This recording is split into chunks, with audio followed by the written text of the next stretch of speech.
The currently offered vaccines against the novel coronavirus are safe and effective, and we know that the vaccinations are the way out of this pandemic.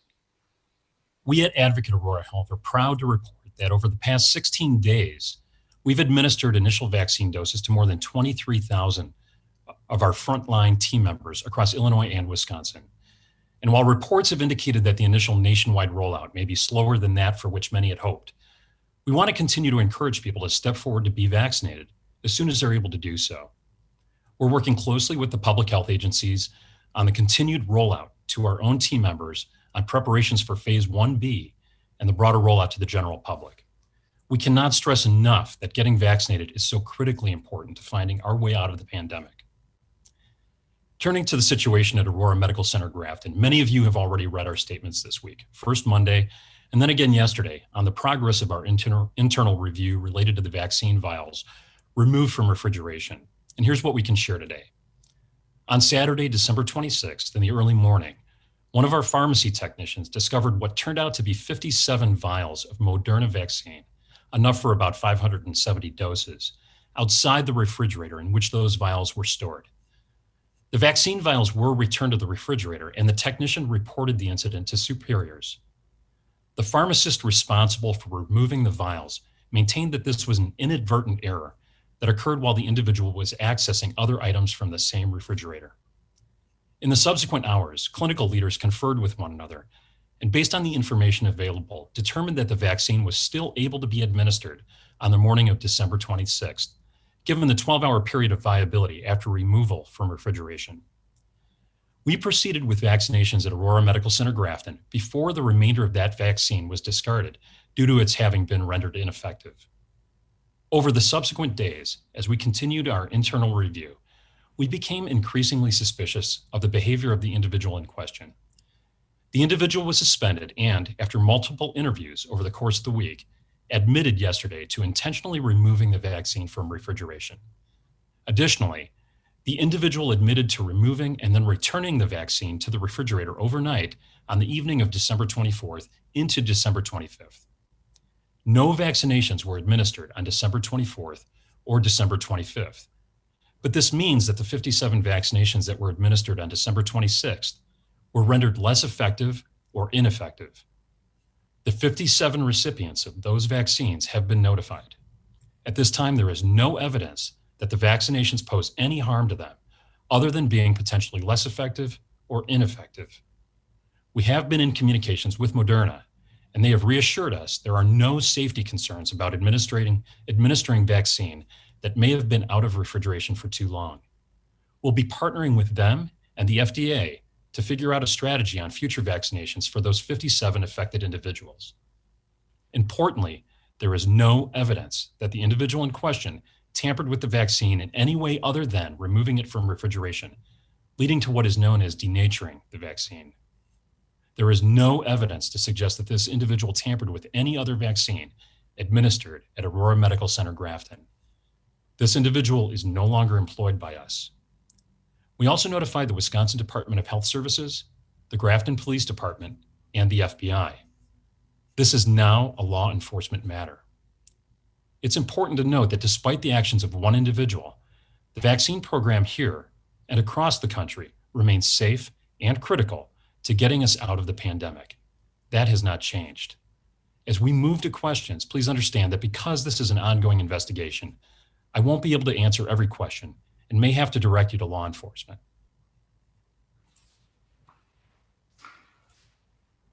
Okay, thank you, Dr. Barr. Let's dive into some of the questions we received. Many of those that have been submitted were covered in Dr. Barr's opening remarks. And again, there are many others that will need to be directed to authorities that have taken on the investigation. Dr. Barr, one question we received from so many news outlets. Can you talk about efforts underway to shore up protocols or security process? Yeah, Adam. One of the very first steps we took was to review our processes and identify any gaps that could have led to this incident. It's become clear that this was a situation involving a bad actor as opposed to a bad process. We've certainly used this as an opportunity to have additional dialogue and share any learnings around our processes. We're first and foremost a safe clinical enterprise, And we remain so through this and will be after this. But really, again, we feel strongly that our processes are sound. But again, this fell more to this being a bad actor involved than a bad process. Dr. Barr, how did we know this individual didn't tamper with additional vaccine? Well, the venue in question, Aurora Medical Center in Grafton, had not received vaccine prior to the date in question. Because everything is so thoroughly documented as part of our protocols and the vaccination process, we've been able to identify when the vaccine arrived at that campus and match that with when the individual could have had earliest access to the vaccinations.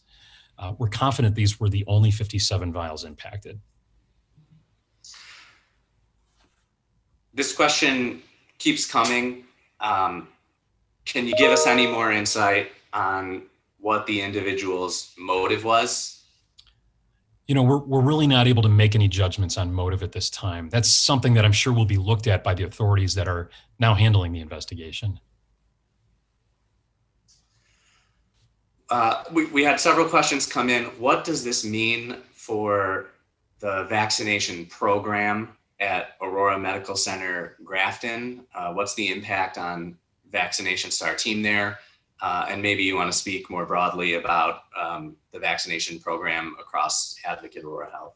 Well, you know, we've been able to very, very quickly adapt to the situation as it stands, and we were able to secure additional vaccine from other sites within our system. So I think that's one of the benefits to having a system with our size and scale. And we've already received additional shipments. So the vaccination program at Aurora Medical Center Grafton, and quite frankly, all of our sites, continues as planned.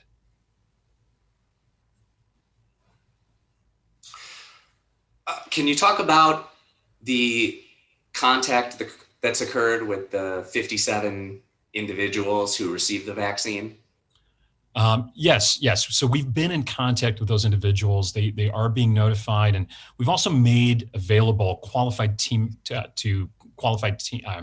We've made qualified team members available to the 57 individuals to answer any questions that they might have about what's next. Additionally, I'd add that Moderna has clarified there will be no harm or negative effect from having received the vaccines that were rendered ineffective. Still, it's understandable that questions remain around the potentially reduced effectiveness of the vaccines administered.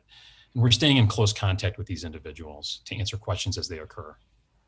Sure thing. Dr. Barr, we're receiving some questions around the numbers, looking for some clarifications around that. And perhaps this is because I think the number of vials is the same as the number of individuals. Can you talk about vials, doses, and the individuals who were vaccinated? Yeah, I'd say it's a coincidence that the number 57 has shown up in a couple spots here. It was approximately 57 vials. And that equates to just around 500 doses, if not a little more. And it happened to be 57 individuals that received the vaccinations in question as well. So again, we keep very solid records on lot numbers of the vaccines, the vials from which vaccines were drawn to administer to these individuals. Obviously, we take down contact information, names and personal identifiers for anyone receiving vaccine from specific vials. So we're able to cross-reference that. And that's been a process that's been in place, not only for COVID, but all of our vaccinations that we administer on a daily basis across our system.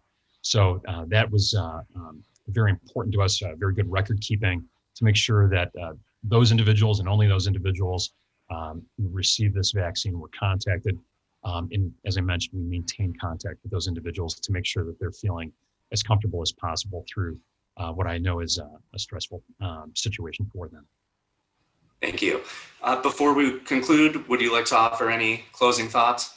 Well, again, I think we're offering this information in an effort to be as transparent as possible, because maintaining trust of all the communities we serve and the individuals in those communities is so critically important. That's the underpinning of our Safe Care Promise, and we've not wavered from our Safe Care Promise throughout this, providing safe environments for people to be treated not only for COVID, but to maintain oversight and care of all their health and wellness concerns. And we're continuing to reinforce the safety and effectiveness of the vaccine, not just within our system, but nationally. We've come together with other healthcare systems to really support the vaccination efforts nationally to bring a sooner end to this pandemic.